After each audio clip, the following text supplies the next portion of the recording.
Yeah, my Travel Wins podcast, I'm lucky to have professional race car driver Kyle Lockrow. How are you today, Kyle? Hi, Pete. How you doing? Hope everybody out there in internet land and podcast world are doing well as well. I totally agree. I hope they're all doing well out there. I'm so excited to talk to you because you have a really good blend of having a day job and then pursuing race car driving, which is, they're both tough enough to start with. How did give me kind of your background. All right. I'm 31 years old. I have grown up and was born and raised in the Southern Maryland area. For anybody that may not know, it's about an hour south of the Washington, D.C. area of the nation's capital. I'm kind of in the Virginia, Maryland, kind of that Delmarva area, but it's more on the south end of Maryland, as I said.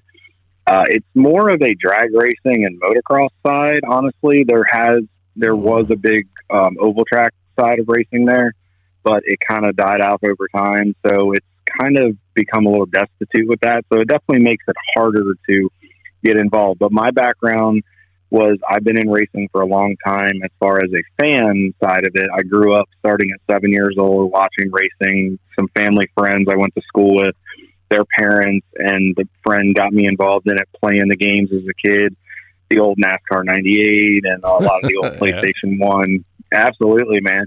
Got the old Molly Hatchet on the intro there with NASCAR 98. Nothing gets you fired up more than that. Dude, I remember all those games. Yeah, I still have them and actually played them not too long ago. And I was like, oh my God, the graphics are horrific. But for that time period, that was the greatest thing in the world. Kyle, all I can tell you is I remember I got a game for my dad, a game system, just so he could play the NASCAR game.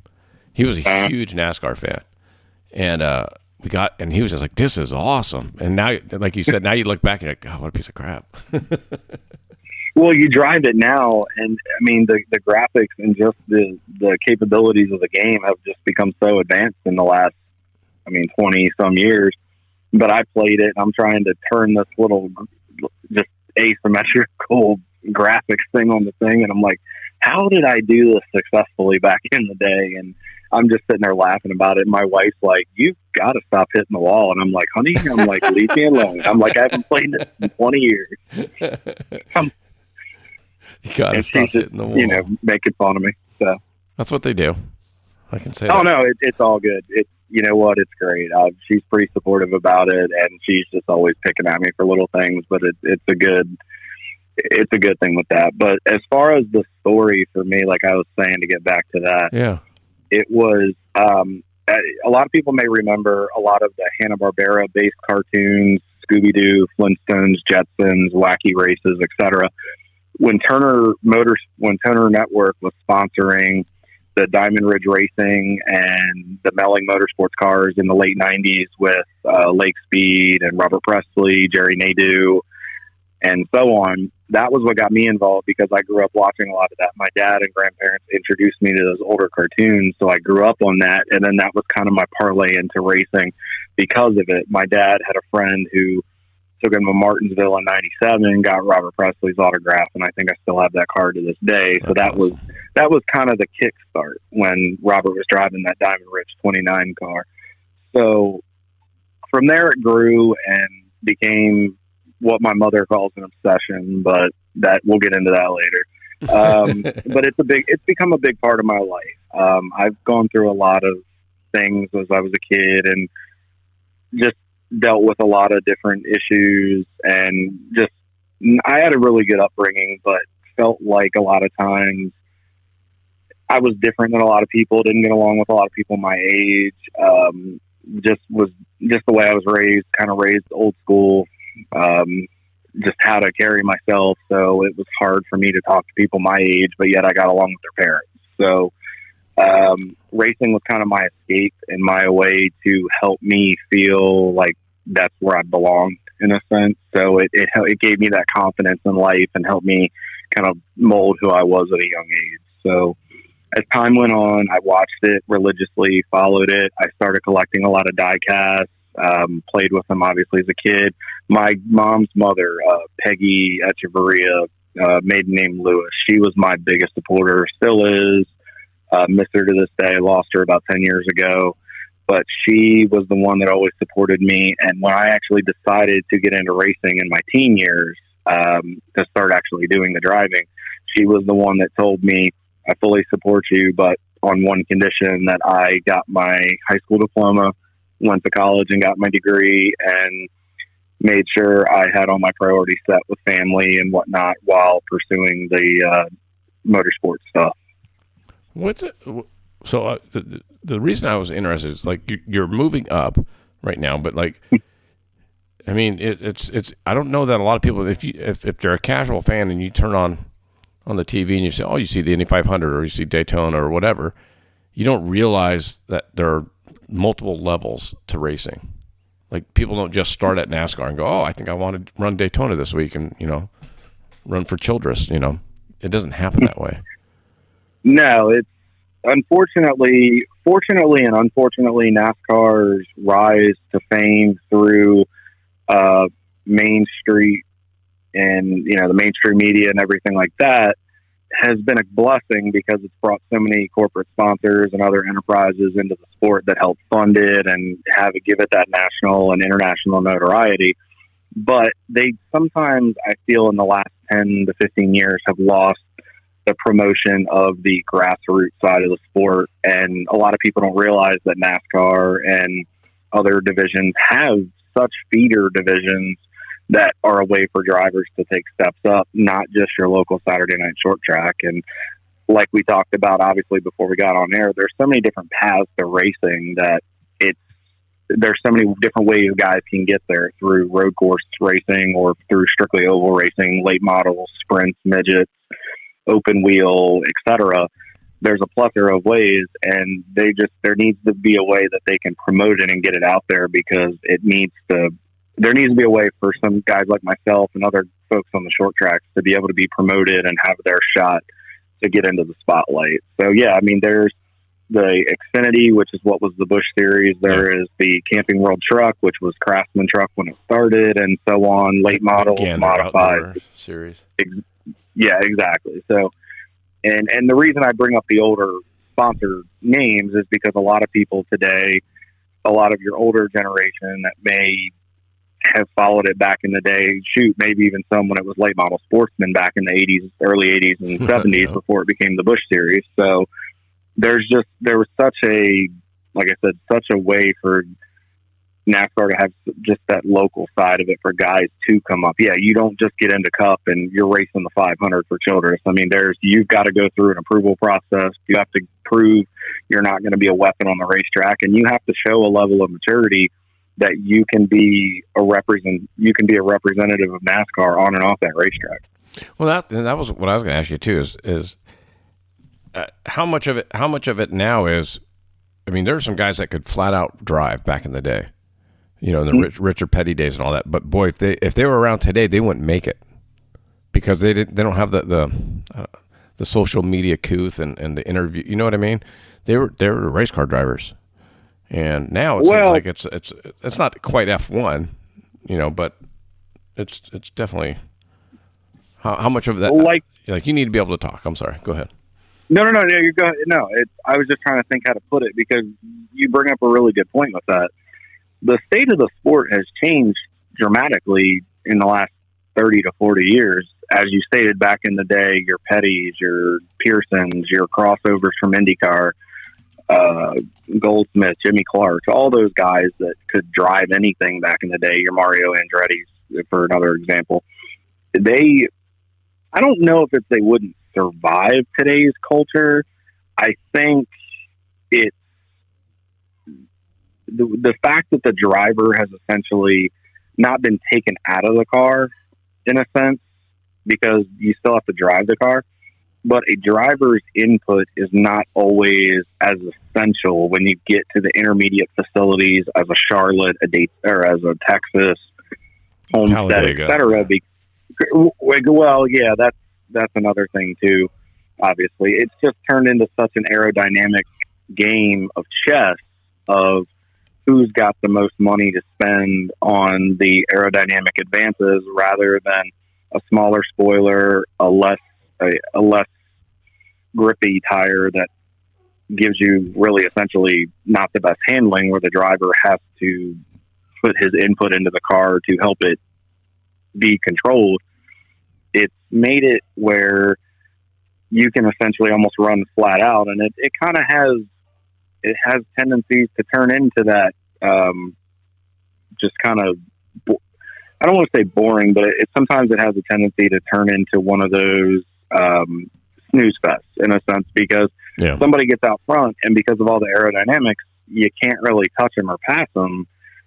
And it just, sometimes it makes it a little bit difficult, and the driver's essentially been taken out of it to an extent. But when you get to the road courses and the short tracks, the driver is always there, because you can have a really, really good handling car, but you could have a car that's dinged up. But if you got a guy that knows shift points, brake points, knows how to manipulate that car, he can take a 20th place car that's dinged up and finish top 10 with it if he knows how to do it correctly. So I think NASCAR is trying to go that direction, and they're slowly realizing that they've got to get away from this cookie cutter racetrack stuff to remold how the sport's going to be. But yeah, I think the generation of drivers today couldn't, in my opinion, I think they wouldn't make it back in the day, because those cars were just so nasty to drive.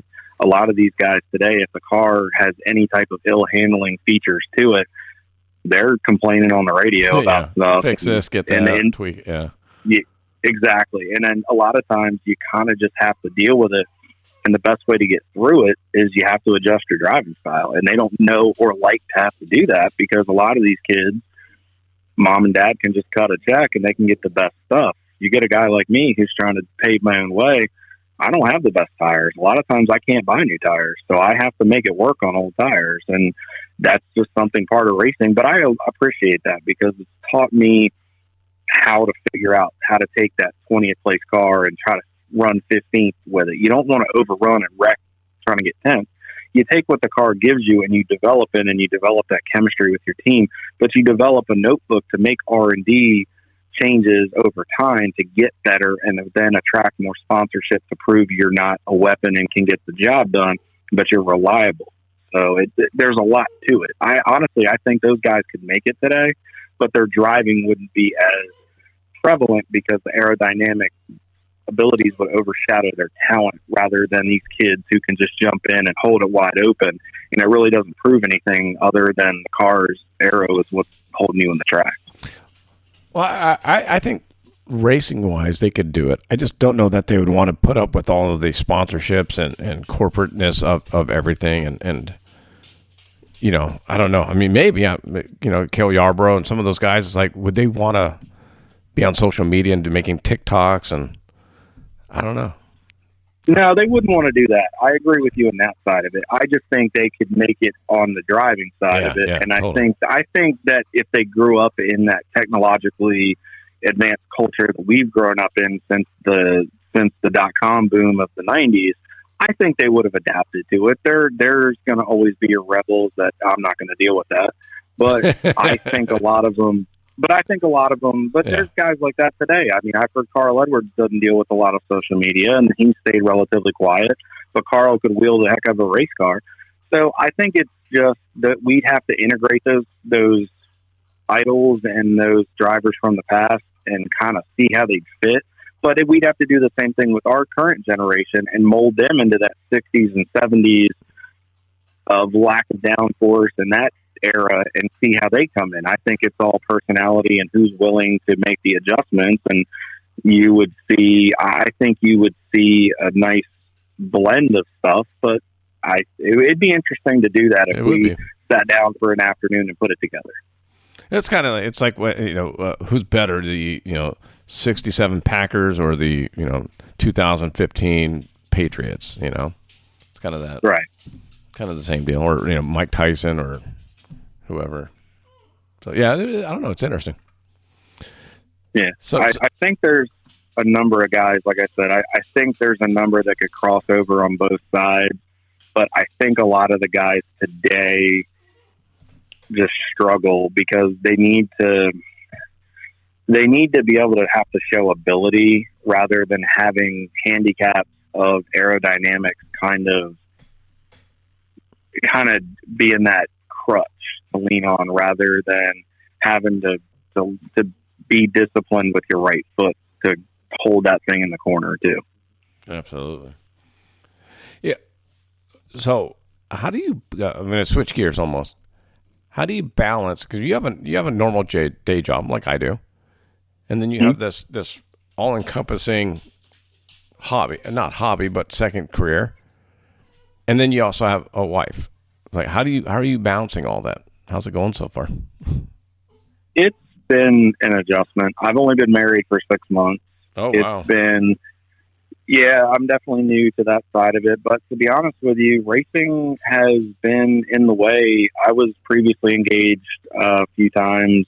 Things just didn't work out with the individuals.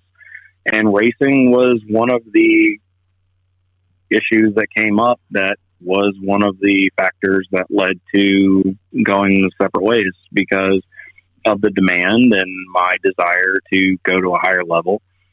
So balancing it is not easy. I would give any advice to anybody, if you're going to do this, find somebody that is really, really supportive about it or understands it.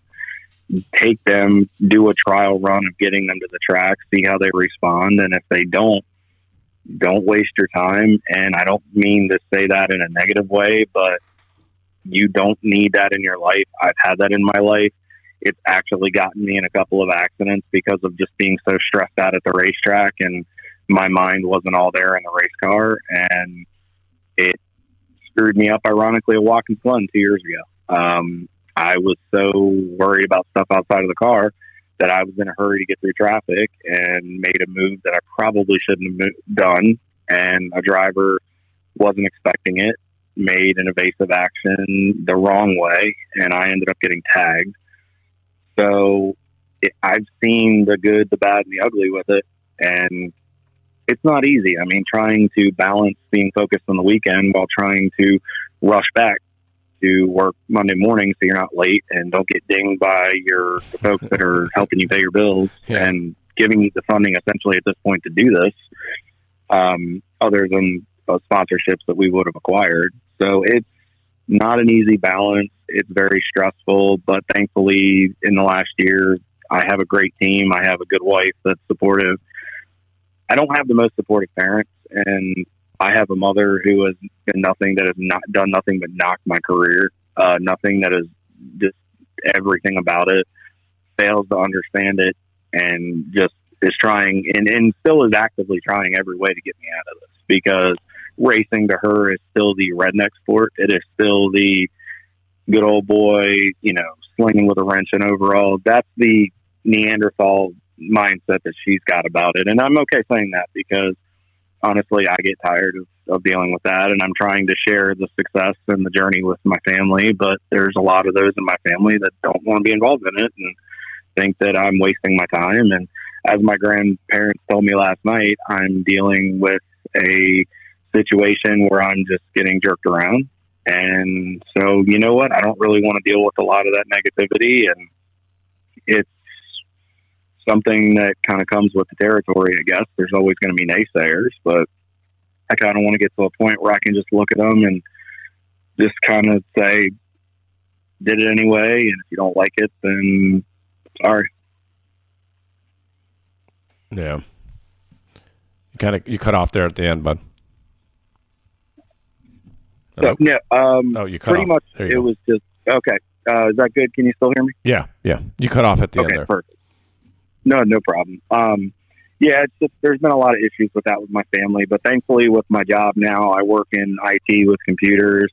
I'm actively studying and working towards certifications while still racing and trying to have a life and a family and deal with this negativity and kind of these issues that I have with the lack of support from some of my family. It's very disheartening and frustrating, but thankfully I've got good management now with my manager, who's very supportive, goes with me to races, helps out with a lot of things, and it's taken a lot of stress off of me. But I can tell you that when you don't have the support from your family, sometimes it makes it hard to go to the racetrack. Yeah, I was trying to equate that to, I've never had, obviously, me starting my podcast, people were like, what are you doing that for? What do you'll never get anywhere. Who are you going to talk to? And, heard it all. But yeah, I didn't have anybody negative towards me, like, don't do it. That would have been a rough one, bud. Especially a mom. Yeah, it's a fight that I've been dealing with, like I stated, for a long time. And my grandmother, who was very supportive, that's her mother. And Yeah. whenever we would do anything racing related, and I would used to go up to her house every weekend to watch the races. And when I was a younger kid, play with the diecast cars. And like I told you before, that was kind of my escape on the weekends, to just be a kid, have fun. And there was just so much resistance from my mother that it just made me want to go, what is wrong with you? Why do you do this? Why do you have such a problem with me having this hobby? And I still to this day want to find out, but I know that'll go to the grave with her. Yeah. So. Yeah, dude. I mean, I don't know. You kind of, everyone has to make their own path. You know, it's yeah, dude. As the parent of two kids in their 20s, I don't understand all the things that I do, but I have to constantly remind myself, or my wife does, hey, you did some stupid, crazy things in your 20s, and now it's their turn. So I mean, I agree. Being a parent's not easy, and I commend them for all. Don't get me wrong; they gave me the best life I could ask for, living comfortably, opportunities to be successful education-wise, and pursue things on a professional standpoint, and help groom me as a person. But as far as support with my passion, it is non-existent. And I tend to end up being second to my brother, who is a volunteer fireman, extremely talented at that. But unfortunately, my mother is around a lot of people that, let's just say, they are a little bit more highbrow. Yeah. And the turning left or right with the brownie round situation doesn't look as good as the fireman saving lives. And I get the safety side of it because of the dangers that come with it and the fact that racing is expensive. But I've tried to show that I'm trying to be fiscally responsible by not racing all the time and using sponsorship dollars to fund my effort. But I've made some investments in myself to get to the point of, okay, I got to this point. Now we have to take a step back, have that maturity to be okay being sidelined while we get the correct dollars to go race, because I can't afford this. I have to make a living and support my family. And it's hard to convey that, to show that when I've been trying to do it. And like I said, it's just very disheartening when you're trying to show you've grown and you're doing the right things, and yet you just can't get your point across. And I can't speak for your parents, obviously. All I can tell you is, you know how many people wish they could race cars? I mean, I look at, like, my dad, for his, I think it was his 60th or 65th birthday, we got him where you get to drive the trucks over at Fontana. Yeah. And and so he did 10 laps and he did a total of 30 laps, but he did 3 sections of 10 laps. 2 were trucks, and then one was a not a cup car, but the next one down. And they had limiters on them and all that. And they had a guy, an instructor sitting in the passenger side. But dude, people do that for fun. That's what they do, and you're trying to do it for a living. It's awesome. So I don't know. It's a great way to really introduce, and what you're talking about, I actually was an instructor for that program for a few years, and I'm actually still an instructor with an exotic program. So that introduction you can give people to a motorsports side, it opens their eyes, and I hope your dad had a blast with it. It's an amazing program. It's a great way to get them integrated and interested in the sport. But I hope he liked it. It's a lot of fun. I've never had the chance to drive the oval at Fontana, but I've heard nothing but good things about it. He had a blast. You got to remember, he had a Corvette, so in his 60s. So he was he was going very fast, even without an oval. Oh boy, dude, he used to race cars like a lot of people back in the 50s. In late 50s or early 60s, he was starting to drive cars and work on and wrench cars, And like our cousin was the chief mechanic for Don Perdome, Wow. the snake. And so like when they would come out to California for the races, they would put me in the car, in Perdome's car, in between, and just we just hang out in the pits. And then so he always enjoyed racing cars and going really fast. And then so to give you an example, my first car was a 62 Ford convertible, which was not a classic back then. Everyone's like, "Oh my God, you're so lucky." No, it wasn't a classic. It was a car that didn't run. And I was 15, and he goes, "Hey, you're gonna want to drive when you turn 16." I'm like, "Yes." I thought we were gonna start talking about what kind of car we were gonna buy me. He goes, "If you can get the Ford running in the garage, it's yours to drive."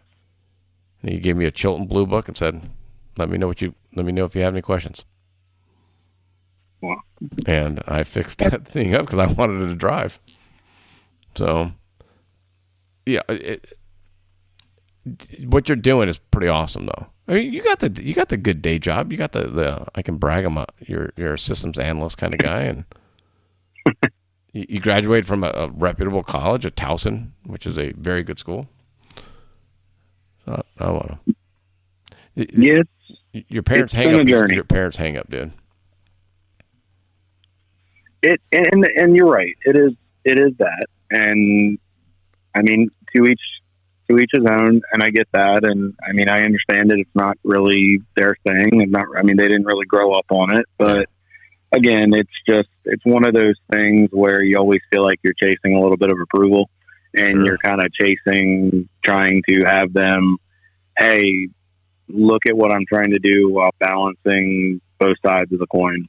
And it's, again, a little disheartening, but you know what? I use that as motivation every day I'm going to make this work. I'm going to make this work. I'm going to eventually get to Race Cup one day. And to all those naysayers, I'm just going to look at them with a smile on my face and know that I beat the odds of not having all the money behind me, but I'm going to get there. I guess the only thing I would tell you if I was a friend was both of my parents have passed away. So I no longer have that need or desire, and I did for a long time too, for parental approval. But now imagine if they weren't around, because they're not going to be around forever.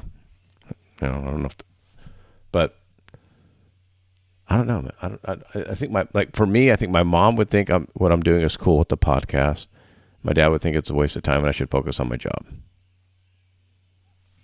That's And I am lucky to have them. I really am. I'm lucky to have them in my life. They have, like I said, they've been very good to me in many respects in my life, and they still are helpful to an extent with me with other things. It's just, there's that one, just kind of like a lot of people, there's that one thing that is always that contentious point. And unfortunately for me, it's the driving. So I'm hoping that one day it'll come around, but I'm just to the point now where I want to focus on making this happen. Like I said, my wife's very supportive about it. Obviously, as long as we are good to go on stuff and things are taken care of, we'll make the rest of it work. And like I said, with the manager that I've got and the team that I've got behind me, we'll figure it out. We just have to put all the pieces to the puzzle together.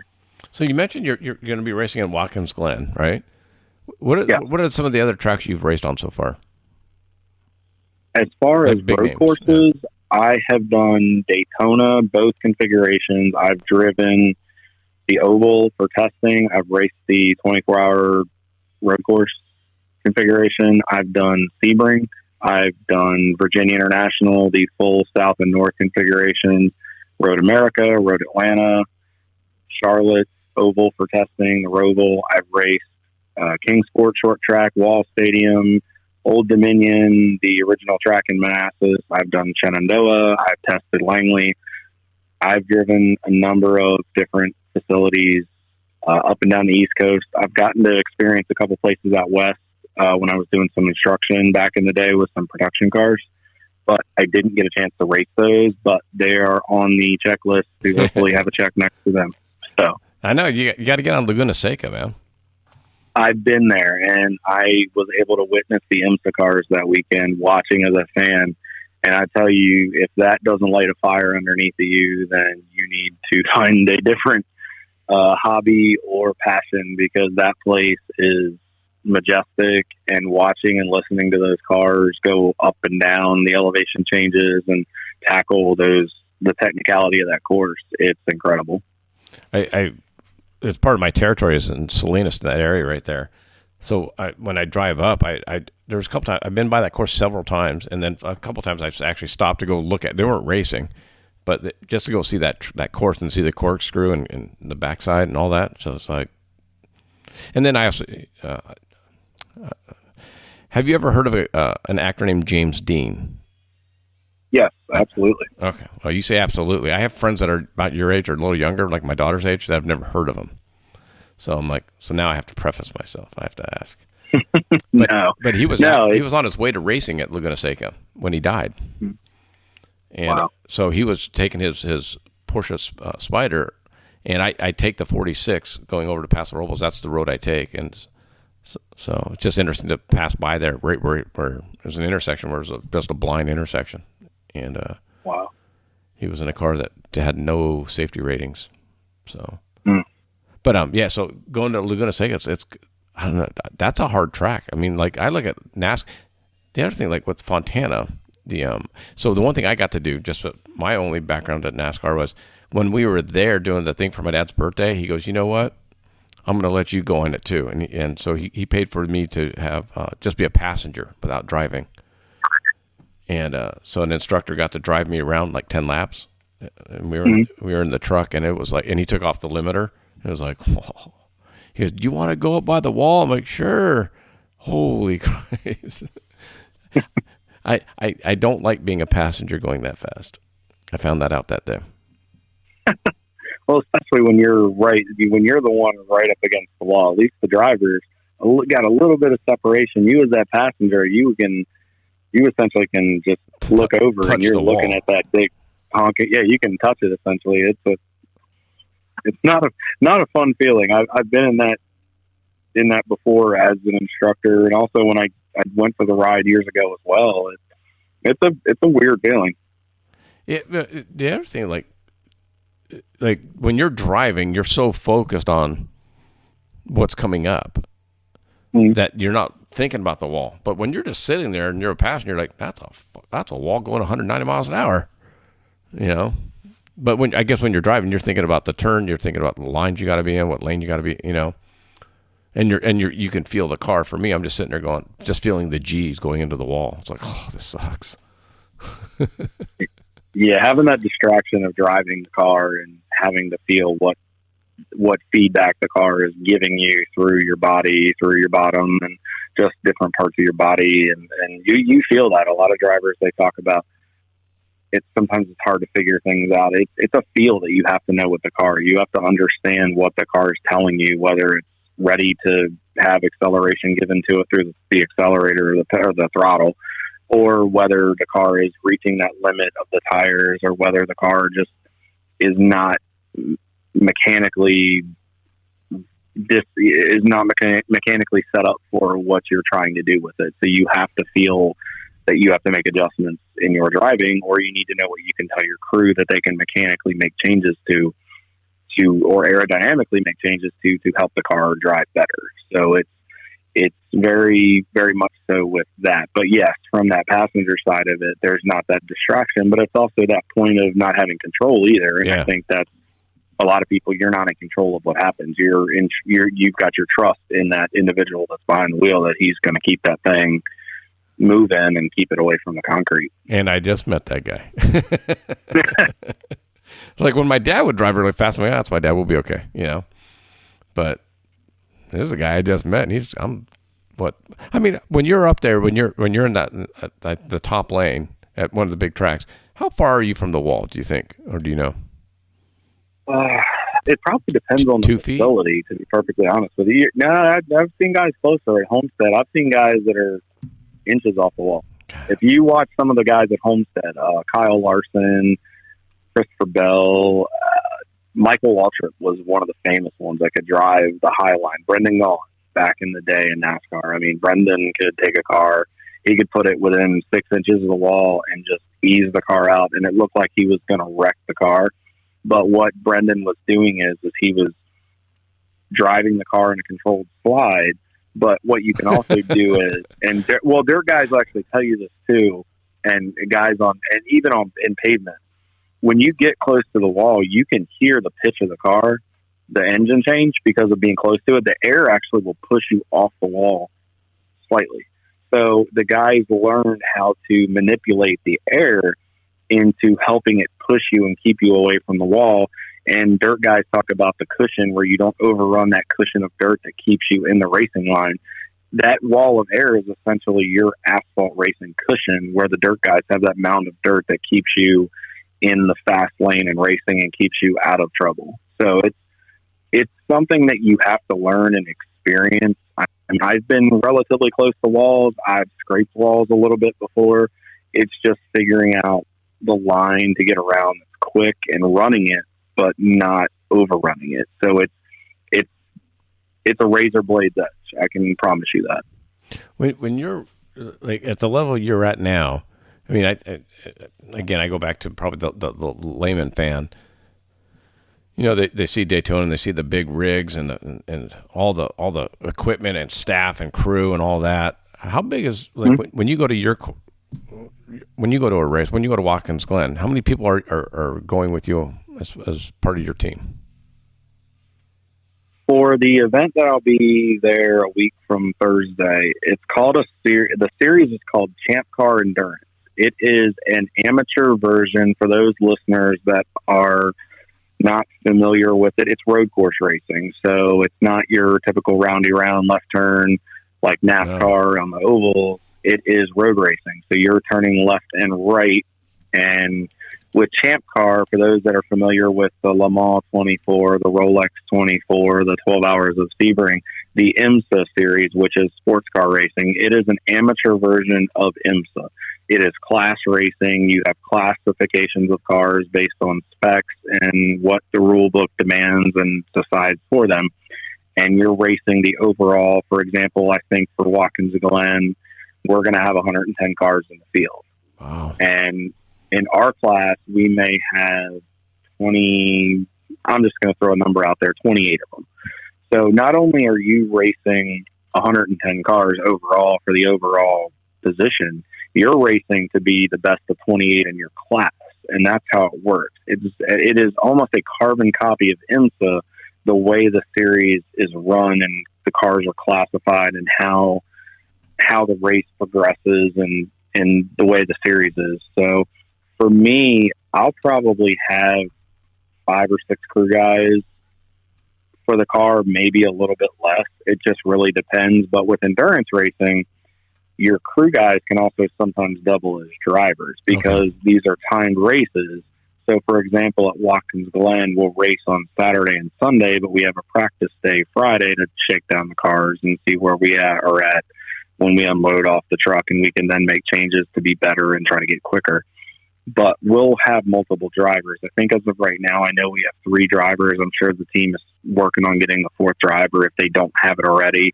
I haven't talked to the owners too much just because of what I've been doing the last couple of weeks. Kyle, hold on. Kyle, what time do I need to be there? You need to be there at 9 a.m. Friday, May 28th. Oh, shoot, I'm busy that day. I would.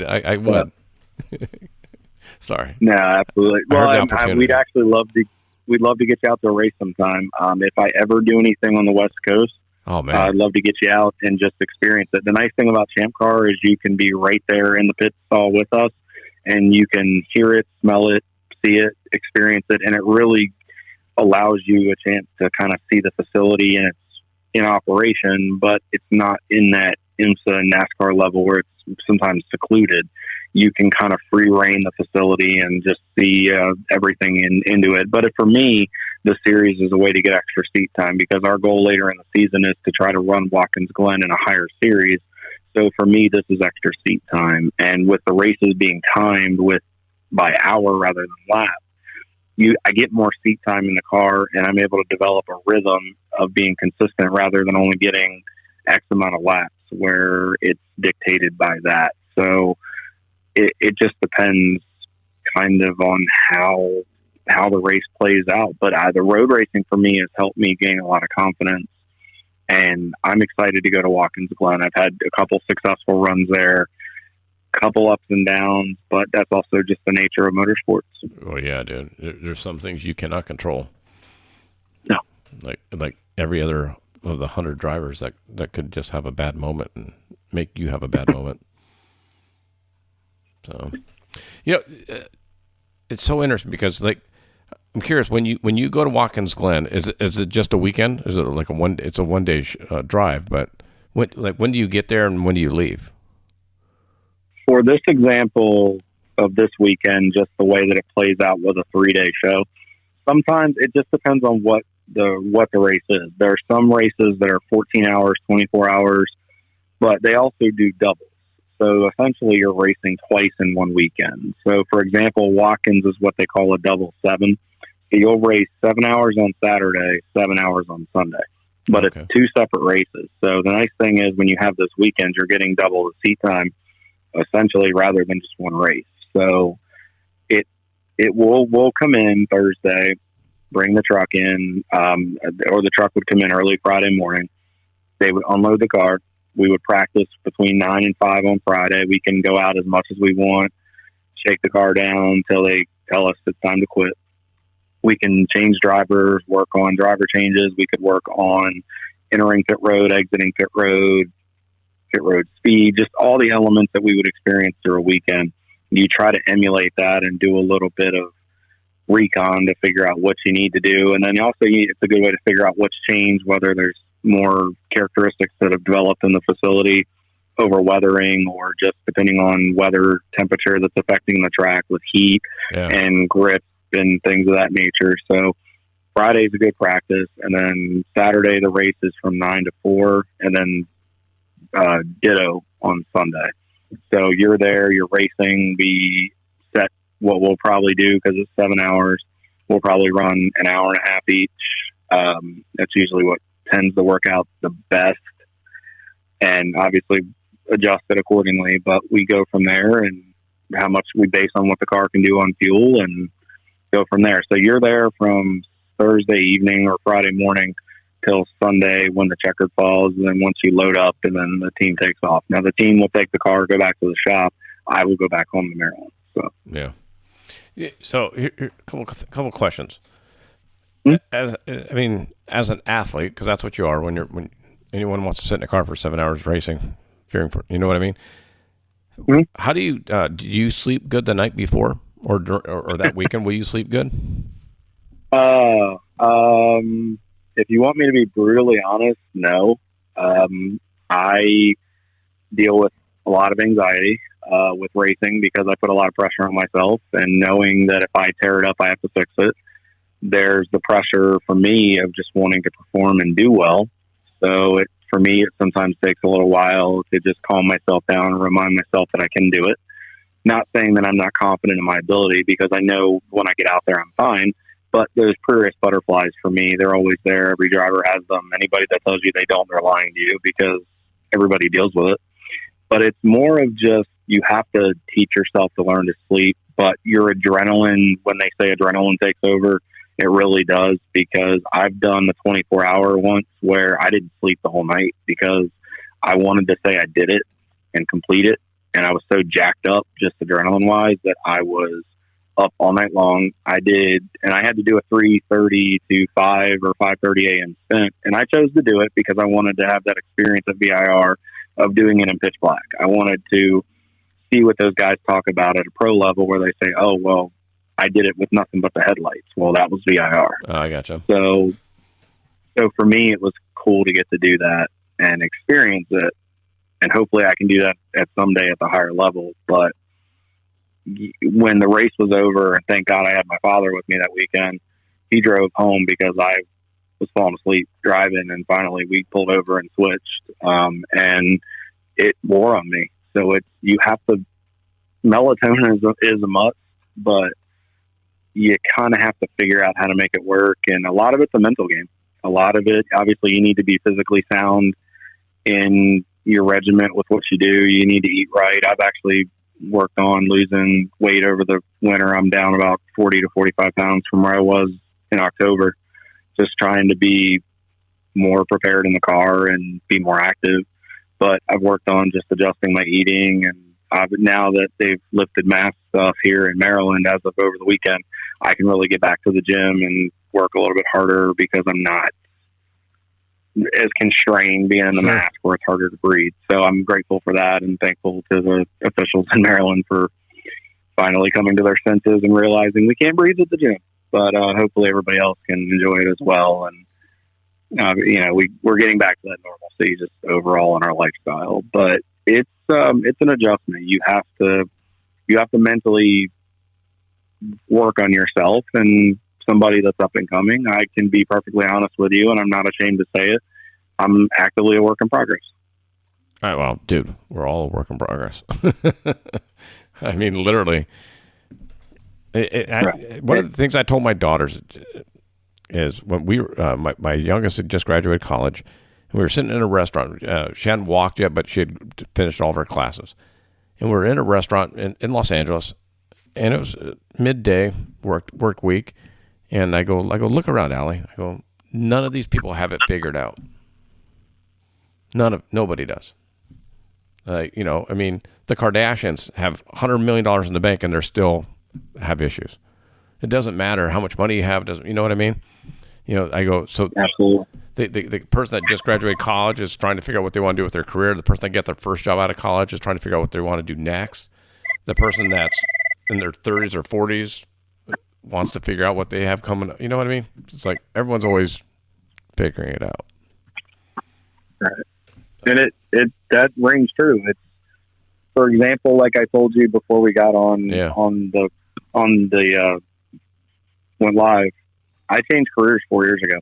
I went into a field that I didn't know a whole lot about. I had a friend make a recommendation that IT was going to be a big thing. It obviously is. Everybody uses technology to some extent.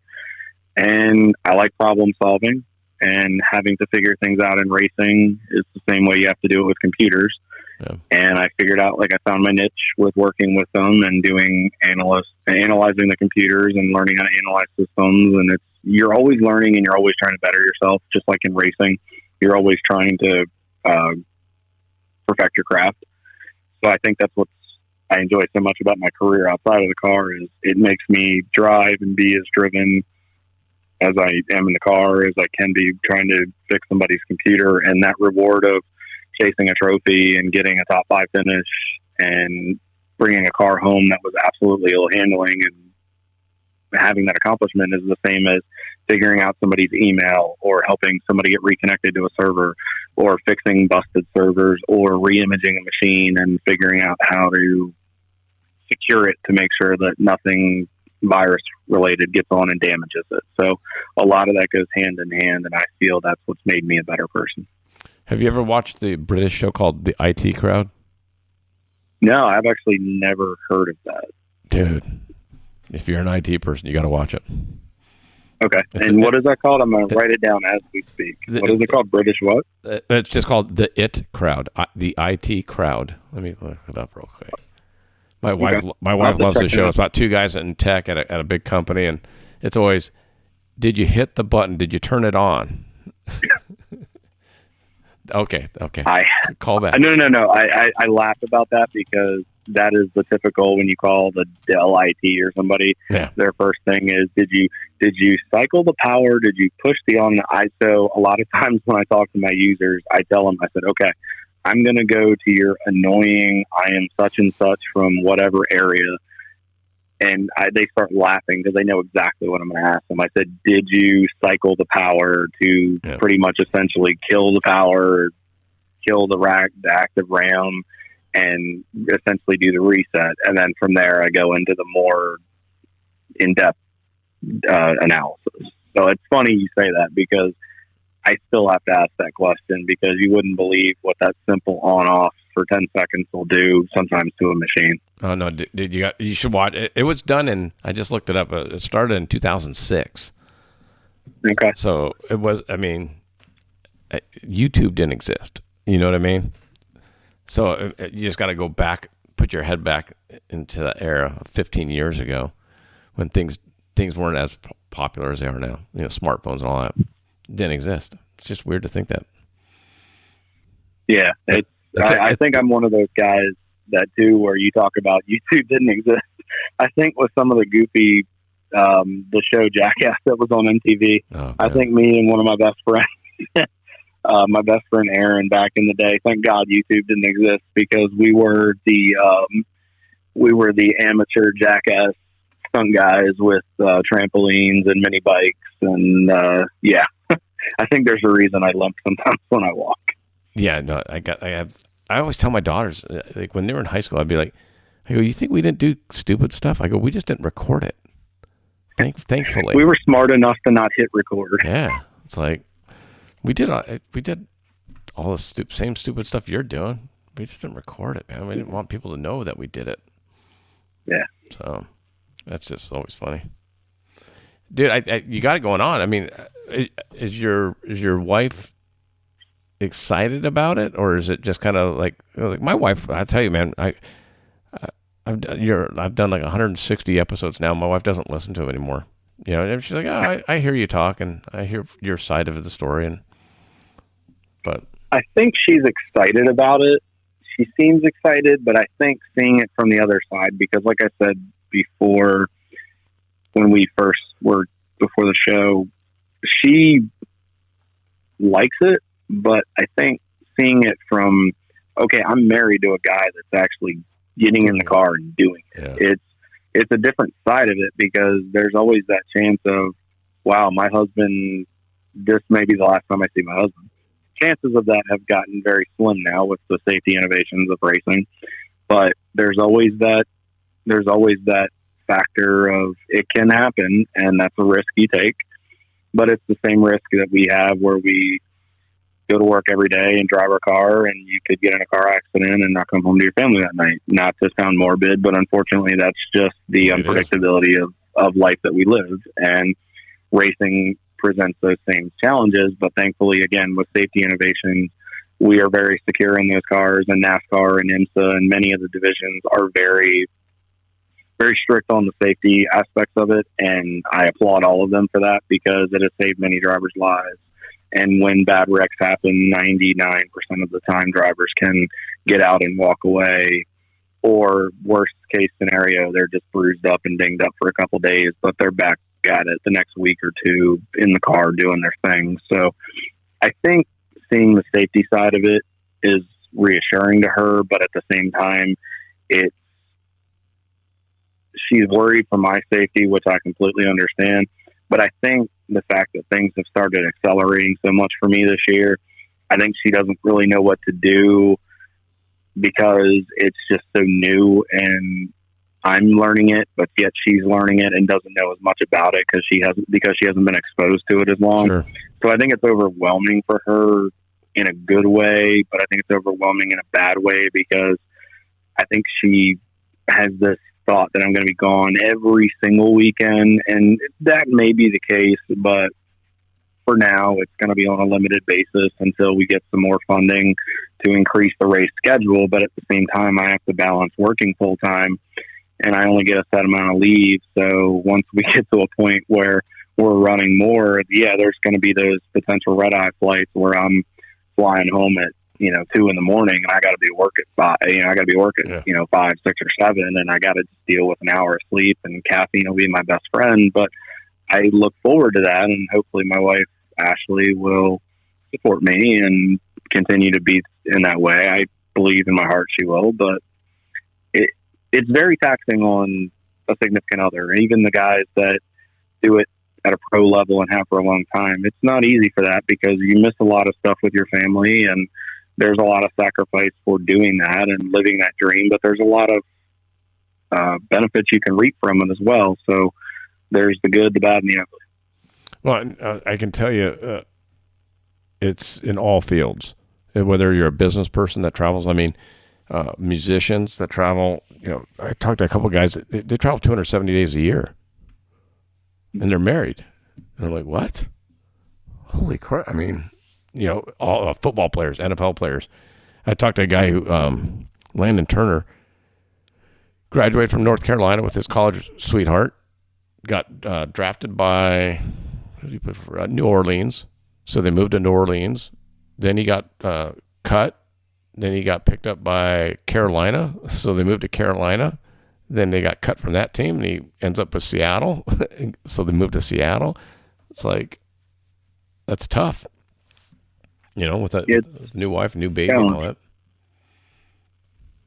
So, my father, as I stated, was retired Secret Service. He was the uniform division for their for the folks, with at the White House and whatnot. And he was gone a lot with what he did for a living for doing security, and he had to do what he had to do, but we lived very comfortably, and Dad made good money, and he was very good at his job and wanted to go on a lot of trips, but it was a good opportunity for him to see the country.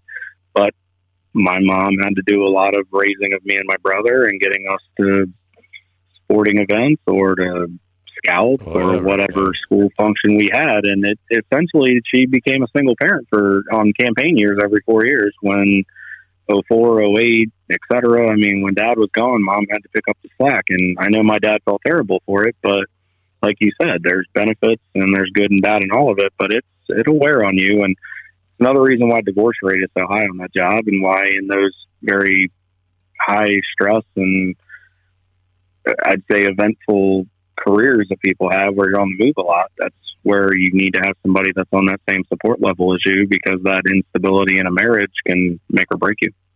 Totally agree. I mean, and like I said, I've had a few of my past guests over the last 3 years, and some have gotten divorced from the time I've interviewed them. I mean, it's tough. It's tough no matter what you do, And I'll tell you the one thing that my wife and I try and do. Pre-COVID, I was on the road about 120 days a year, which wasn't too bad. It was like 4 months. I didn't think it was that bad. My wife's like, "What are you talking about? It's not that bad."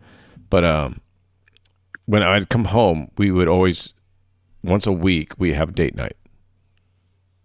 So because for me, like if I'm on the road for 16 days straight, the last thing I want to do when I come home is go out and eat. I just had 16 days of eating out every day, every meal. So when I come home, I want to chill out in the house. But my wife is just the opposite. My wife's been at home for 16 days waiting for me to come home so we can go out.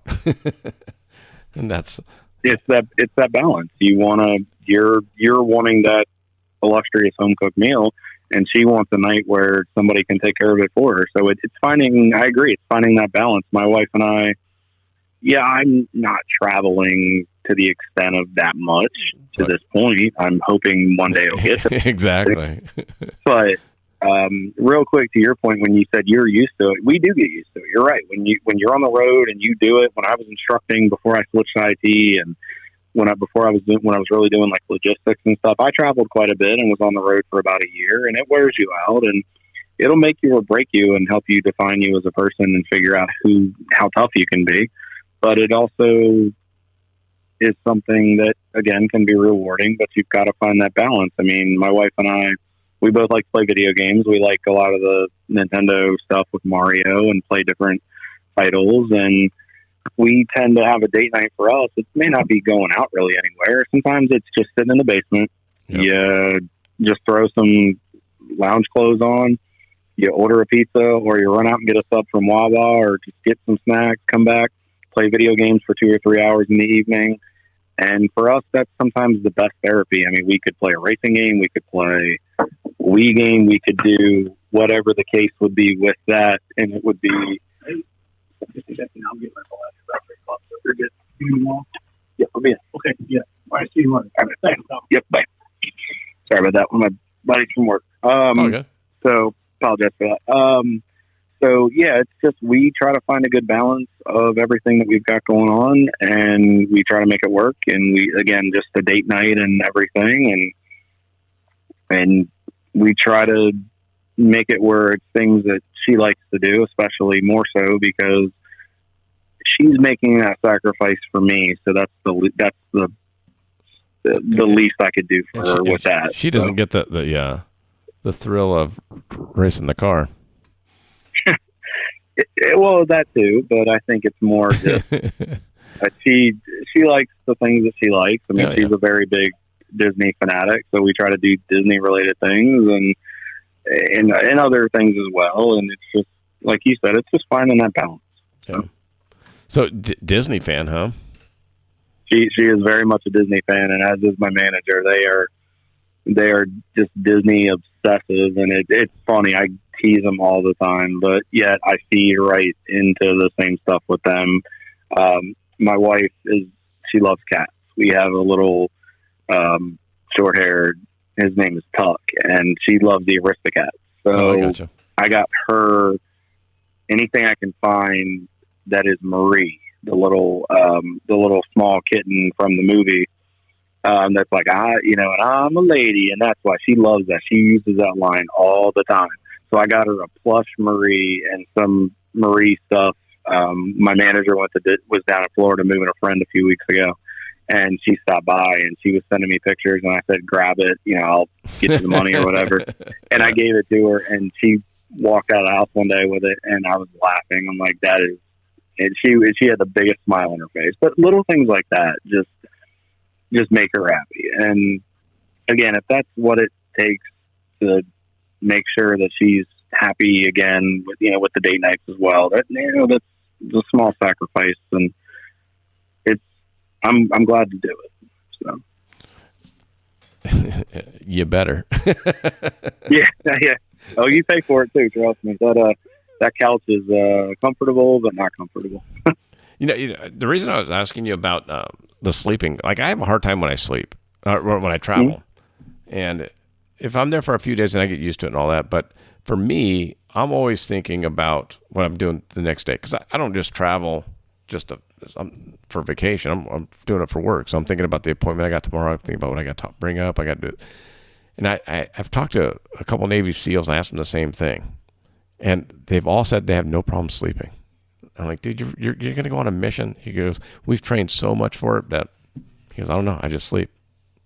I'm like, I couldn't imagine going like in a combat mission without thinking about it and like obsessing about it. But I don't know. I agree. And part of what helps me is I tend to take my pillow with me when I go if I'm not flying. I mean, sometimes I'll take it when I fly, but 9 times out of 10 when I drive, I take my pillow because it at least gives me that sense of home, and it's that comfort where I at least helps me sleep because I don't do the best in hotels a lot of times. Yeah. And I tend to toss and turn a lot because, like you said, it takes that adjustment when you're not in your own element. So, and then with me, I'm always thinking about what I need to do better and knowing we need to get results and we need to do this and I need to make sure I put on a good showing to make Tanya's life easier for selling sponsorship, but also just want to give the team a good result. I want them to be able to go home with their heads held high and know that we put more development into this car and the car is better and quicker and even more reliable than it already was and just has everything that needs to be a contender for wins and championships. So it's trying to balance that and figure it out. And it's a lot of pressure that I tend to put on myself. But again, that's why I said work in progress, because I'm figuring out how to balance it and sleep, but not keep myself awake to where I can't function. But you think about it very much. And I commend those Navy SEALs. I would be probably an absolute wreck if I was in their position, knowing that national security was at my fingertips and you had to do whatever you had to do. They couldn't tell me about it, honestly. Yeah, exactly. And it's incredible what they do. But I mean, we do go through similarities with that because you tend to think about what's your next course of action is going to be, whether it's a mission or whether it's in a race car or whether it's podcast or family related, like on your side. So, well, yeah, I mean, my day job, I have meetings that could be 20 to 25% of my income for the year. So absolutely. It's like, oh shit, I want to be on point, So, but have you gotten into meditation or anything like that yet? To calm your nerves? My wife's recommended it a little bit. My meditation for me, I'd say, would be going to the gym, swimming, honestly, just getting in the car and going for a drive with the windows down, listening to music. A lot of it's watching stuff on YouTube, watching old races on YouTube that I watched as a kid, and it sometimes just gets me out of my element. Or the cartoons that I mentioned that got me into actual racing. I have noticed that Warner Brothers, who bought the rights to Hanna-Barbera back a while back, they have started putting a lot of that stuff out on DVD, and I bought those and rewatched them a lot recently because it's just fun. It kind of reminds you of your childhood, and it gets you out of the stress of being an adult. And for me, it gets me away from thinking about what I need to be doing rather than just clearing my head and knowing that I can do it. So I tend to do a lot of that. The meditation, the wife's mentioned to me about it. I don't know if I'm I don't think I'm more of a meditation guy. Yoga is not too bad. My dad and I tried that a little bit. Probably want to get back into that once, obviously, the physical distancing situation kind of gets to a point where we can do it. But the yoga was good for me, and the flexibility. I took a flexibility course up at Towson, and I learned a lot. I felt really good with it. So I think now now that the racing's taking off, I need to try a couple different avenues. So far it's worked, but I need to be open to some other options. But for now, it does its job. Well, dude, I mean, I talk to so many of the successful people I met on my show meditate or do something to calm their brain. And it just makes you think. It's like whether it's controlled breathing, whether it's a 10-minute break. So I don't know. I find myself doing more of that. I don't find myself like full blown meditating, but I find myself trying to center myself a little bit more. So I don't know.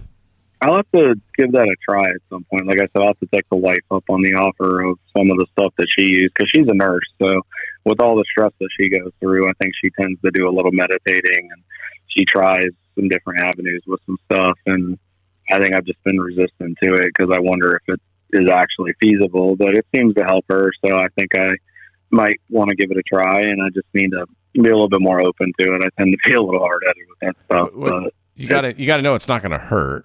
So it's not going to make you drive worse, being more. No, I think it's more for me of the meditation is I'll be sitting there trying to and just doing the whole thing, and then all of a sudden I'll be like, I'll be picturing myself in turn 3 at Richmond, and I'm like, oh God, here we go, we're back at that. So that's all part of it, I guess. I'm the same way. I mean, when I would do jiu-jitsu tournaments or whatever, I couldn't sleep the night before, and that's why I ask a lot of people about how they handle it. So I think just everybody has to find that element. They got to find what's right for them, and I think I'm trying stuff, and I think I just need to find that thing that really works for me. I know playing cornhole and throwing darts is a good one. And lets me get out, although that can be a little stressful when you're trying to be. But the competition for me, I think, away from a track helps me, and I think I've just needed to calm down. Like I said before, I deal with a lot of anxiety that I've had since I was in college, and I tend to think about things more than I should and worry about a lot of things, and I'm just that type of person.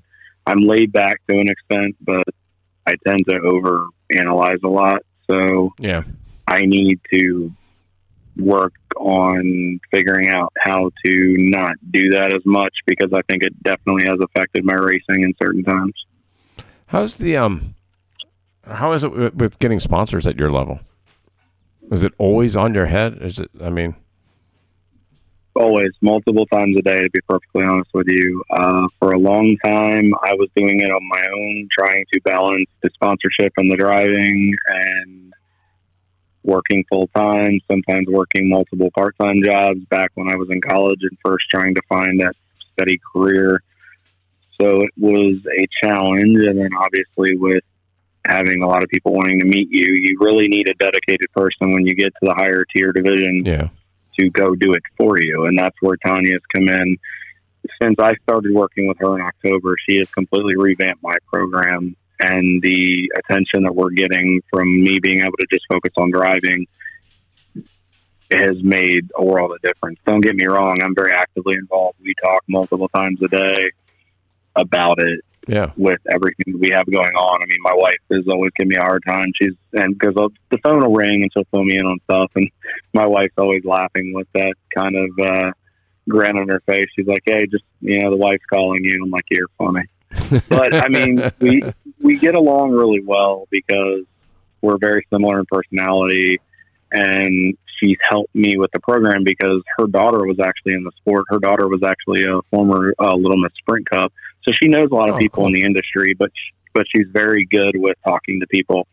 And with what she's done in previous careers, she's got a niche for talking to people and selling products, but mainly just developing relationships, where I've been so focused on driving the cars a lot of time and trying to balance having just a standard normal life. It's hard for me to do all of that. So having somebody that's dedicated to that piece of it, it's nice. But don't get me wrong, it's an absolute stressful situation where you're always chasing money. You're always chasing something to get to the next race, get to the next few races, look at the next season. Yeah. It's getting easier, but the problem is it's getting people to pull the trigger. And you can sell it to them all you want and push them, and they might seem enthusiastic, but getting them to actually cut the check to you is the hardest thing, because then they realize it's real and that money is going out the door and the risk becomes real. And the hard part is they're scared they're not going to see a return because they may have been involved in the sport in the past and been burned in some respect from either poor representation, lack of activation, elements not being executed properly or effectively in a season, or whatever the extent of their contractual deal was. Yeah. But for us, it's kind of having to pay for the mistakes of those before us, but also I'm an unknown to an extent too. I don't have the resume that a lot of these guys do because I don't have the finances of my own to go do it before talking to a corporate enterprise that can fund it. So you're kind of balancing that little bit of unpredictability of you really, really want to make this happen. You have a tentative schedule that you want to shoot for of races that you'd like to compete in, but without the almighty dollar behind you to fund it, you're always chasing it. So you're kind of always behind and on that stress level, but things are getting easier. We are getting a bit of attention for some of the things that have happened in the last couple months. And she's actively talking to potential sponsors and investors of getting into the program. We're just at the point now where we need to be able to be at a level where the television coverage is prevalent and it's there to where we can maximize the opportunity for them to get their brand out there and get that dedicated return that they're looking for. So it's a juggling act, and I don't know how she does it. I'm just appreciative of her taking a chance on me. No, I really am, and I mean that. I mean, she took a chance on me. She previously worked with veterans, trying to help them curb traumatic brain injuries and post-traumatic stress disorder from wars, and prevention and keeping the suicide rate down for those individuals and giving them a sense of a confidence and that they can return to civilian life, and while that they're not going to be hung out to dry essentially from the sacrifice that they made for our country and everybody that lives in it. So I commend her for all the work that she's done with that, but it's a challenge. I mean, we're actively doing it every day, and it keeps me up at night, honestly, both of us, because we want to see this be successful for everybody. And there's a lot of people that I want to take with me on the journey. So I feel like I'm putting the weight of the world on my shoulders, and she is as well. But we just need a couple sponsors to sign the check, let us prove that we're going to get this done. It may take a little while for that return, but by God, you're going to get it. But it's not overnight. You have to have faith in us. You got to let us do our job. You have to let us represent you in the manner that you want to be represented, and be reasonable when things don't always go A, B, C, D, because that's just the way the world works. But we'll get there, and we're not going to let these people down, but we have to prove that we're not going to make the mistakes that our predecessors made. You definitely got the right mindset, man. I mean, the fact that you acknowledge that you have shortcomings is huge, because we all have them.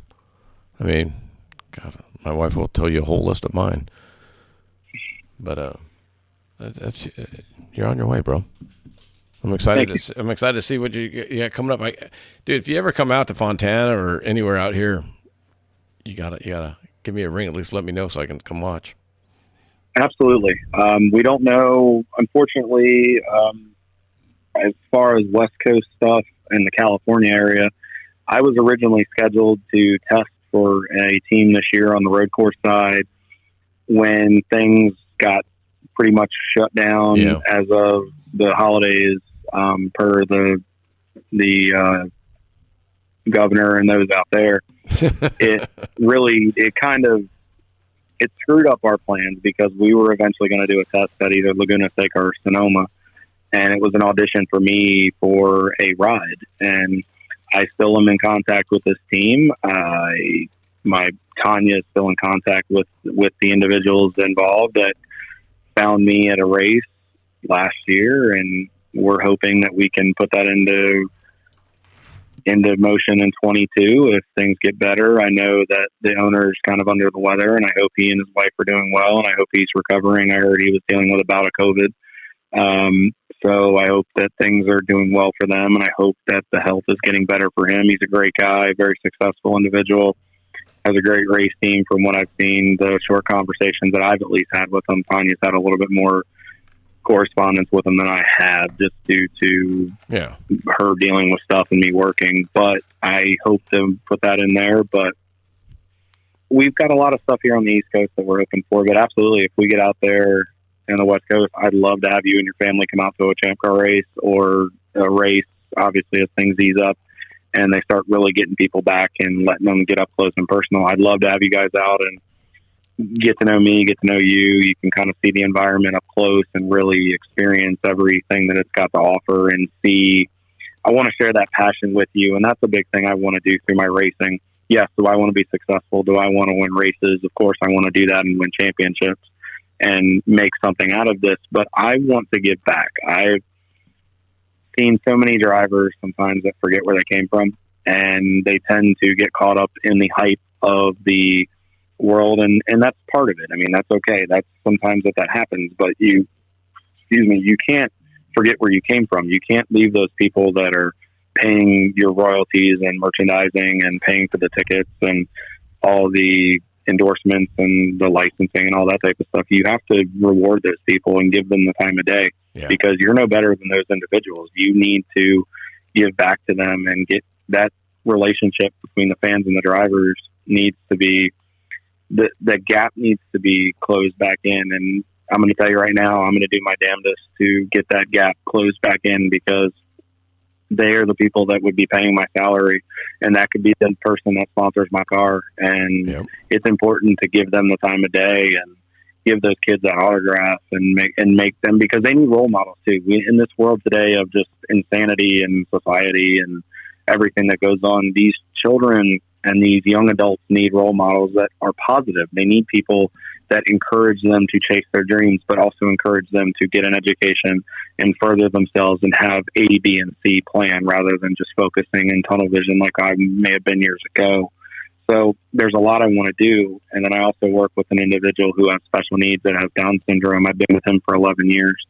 And I want to continue to help that side of things as well, and help veterans and give back to a number of individuals and causes. And I want to be somebody that's remembered for good things. I don't want to be somebody that essentially was remembered because he was either chased down 405 in a Bronco or thrown in the back of a cop car. So, not that that's a bad thing. No, I think the driving skills in the Bronco, I think I could do okay, but I really don't want to end up getting that taser and then being on the 11 o'clock news with the mugshot. But you were barely even alive when that happened. I was here. I remember. I've seen footage. And then anybody that's made OJ references and just, it's one of those things you can't forget. But you look at the position that he was in. He was a pro football player. He was this, he was that. But then he's not always remembered for his football. He's remembered for being the guy that was chased down the interstate in California in the Bronco. He's not remembered for the good. He's remembered a lot of times for the negative. So my goal is, and we all make mistakes. I'm going to screw up, and I'm going to make mistakes, and hopefully people will forgive me for that when I do that. I know it's going to happen. I'm human, but I want to start out on the right foot, and I want to just hit the ground running off track with what needs to be done with the representation of sponsors, dealing with the fans and the media, and doing it the right way, but also being able to show my personality and being somebody that they can relate to, that the guy who is the multimillionaire investor can relate to, but also the guy who works in the garage and feeds his family and busts his hump and works extra to do that is somebody that can walk right up to me and, you know, slap me on the back and say, what the heck are you doing? And I want to be that approachable person because I'm no better than anybody in this world. Well, I think you either are or you aren't to a certain extent. I mean, there are some race car drivers I won't mention by name, but if I wouldn't want to meet them even if they're right next to me, you know, but so I don't know. I think you got it. So just keep plugging along, man.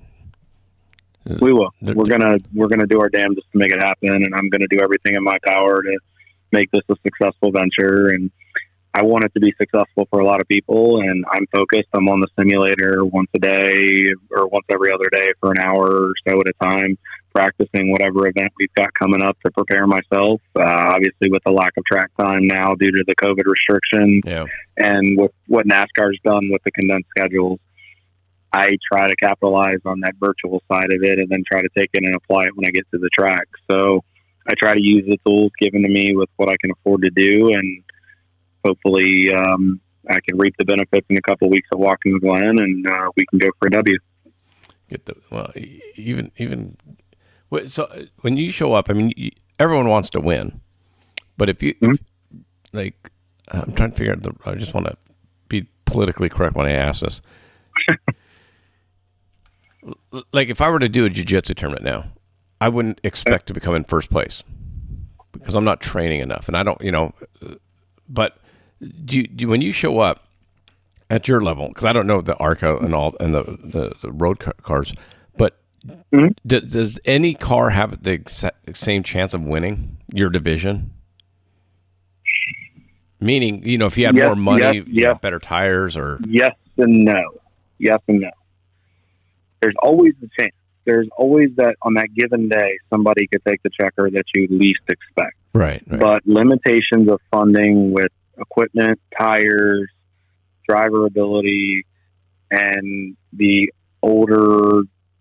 outdated equipment that is about what you can afford, and you're running second, third tier. Not saying that's a bad thing, but you're running. The team is making it work on what they have. You have to curb your expectations based on what you're driving. And then you have to curb your expectations on what you can get out of that car. So, for example, the team that I drive for in ARCA, Fast Track Racing, of Andy Hillenberg. Andy's team is a mid-pack team, but can run top 10 with the right financial backing put in a situation, and can win and can compete for poles and championships if the right funding is put in place. Okay. But with the way that team is done, it is an opportunity for a driver like myself to come in and get experience and learn from individuals who have been there, been successful, and done it, and they're trying to pave the way for the next generation of drivers and crew guys, for example, because Andy doesn't just develop drivers, he develops crew members and spotters and anybody else in whatever facet. Exactly. He develops the whole package. But for my side of it with the driving, Andy focuses on getting you what you need to be successful. You may not win a race for Andy, but you will get some top 10s, potentially some top 5s, and you are going to learn a lot about how to feel a car and what you need to do to keep a car out of trouble and race defensively aggressive to be successful on the racetrack because of his experience. And that will propel you and teach you how to take that 12th to 15th place car and run 7th to 10th with it and not overrun what you're given, because that's what'll get you in trouble. Yeah. And taking that and learning how to excel at that level, then going to a Gibbs, a Hendricks, a Childress, whatnot, bigger team Gibbs, that has the equipment and the finances to make this happen, you then know that your ability can do more rather than just getting in and having that expectation of a car that is pretty much on perfect kill every week. which would be just kind of wild, I would think, to to experience that. It absolutely. Everybody wants that car that you win every practice, win qualifying, lead the most laps, and win the race. That happens. That is almost like a full moon situation where it rarely happens, but when it does, it's something that you cherish and you never forget. Yeah. But a lot of times now, and I'm going to say this, and it's probably not, I'm going to say this as politically correct as I can. Many drivers today don't know what it's like to drive crap. Yeah. They've never had to because nobody's forced them to get in a car that runs in the back and figure out how to make it work. They are fortunate enough due to financial stability or someone funding the career sure. or giving them what they need to put them in a car that can win right out of the box. So what it is like I said, some of these guys, not knocking their ability, but they've never been put in a position where you're going to have every roadblock thrown at you to not have a successful weekend. And you've got to figure out how to navigate it to the best of your ability and capitalize on everything that is up against you. You got it coming up, though. I mean, you definitely you got the right mindset. You got Tanya. You got a good team now. Just got to get through it. We do. I'm lucky on the road course side and the oval side to where I've got good teams that are behind me. I'm actually going to be spotting for Andy's team at Mid-Ohio with helping in the corners because you need multiple spotters just because it's just such a large facility. So for me, helping do that, it actually helps me from being in the driver's seat. It helps me see what other guys are doing. So it's a great way to learn. But I thrive on being a utility guy. I want to learn to drive, spot.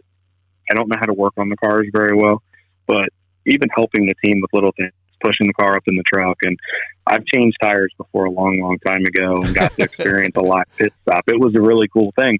But understanding the stress of what those pit crew guys go through, the guys that like yell and scream on them on the radio, they've never had to go over the wall and change those tires. And they don't realize that mistakes happen. Those guys are human too.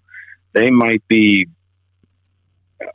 incredible athletes and can get you new tires in 12, 13 seconds and full fuel.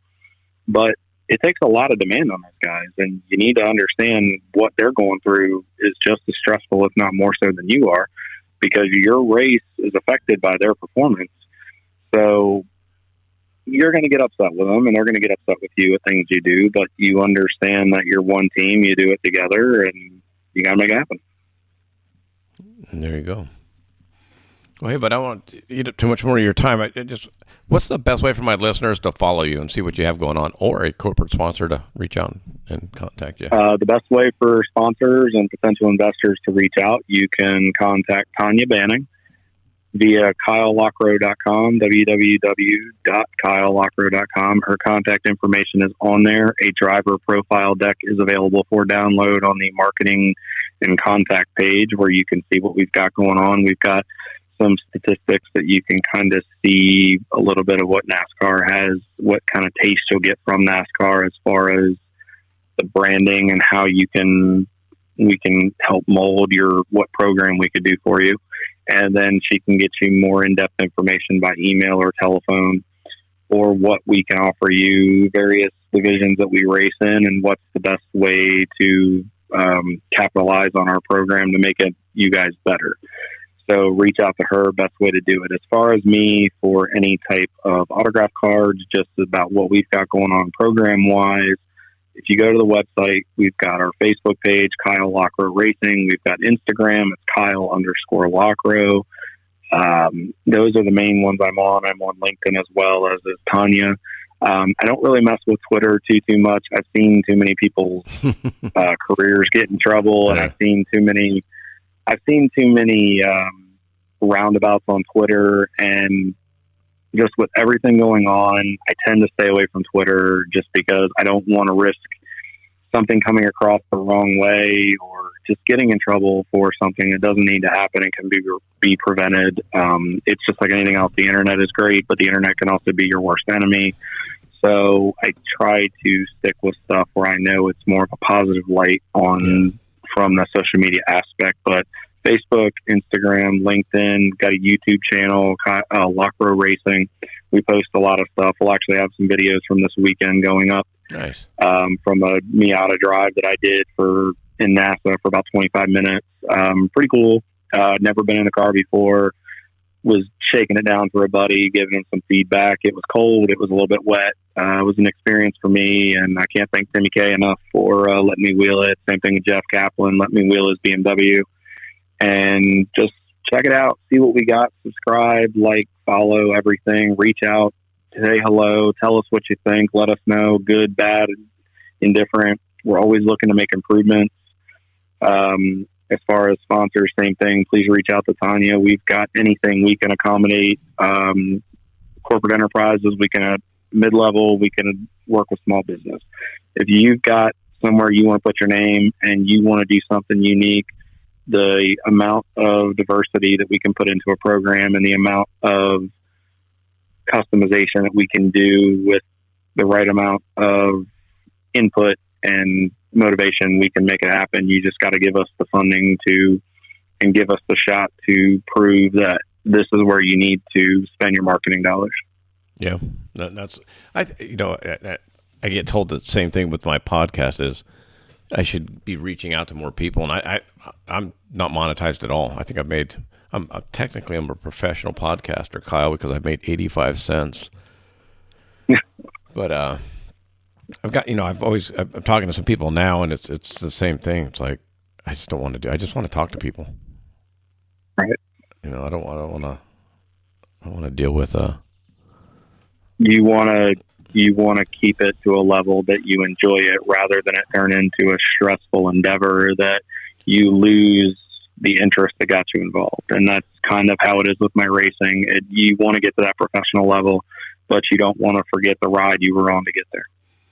Well, I'm older, so it'd be impossible for me to forget. But for me, like there are some people, like I said to you earlier, I wouldn't want to interview, and so I won't. And that's fair enough. I mean, there's some people that you just,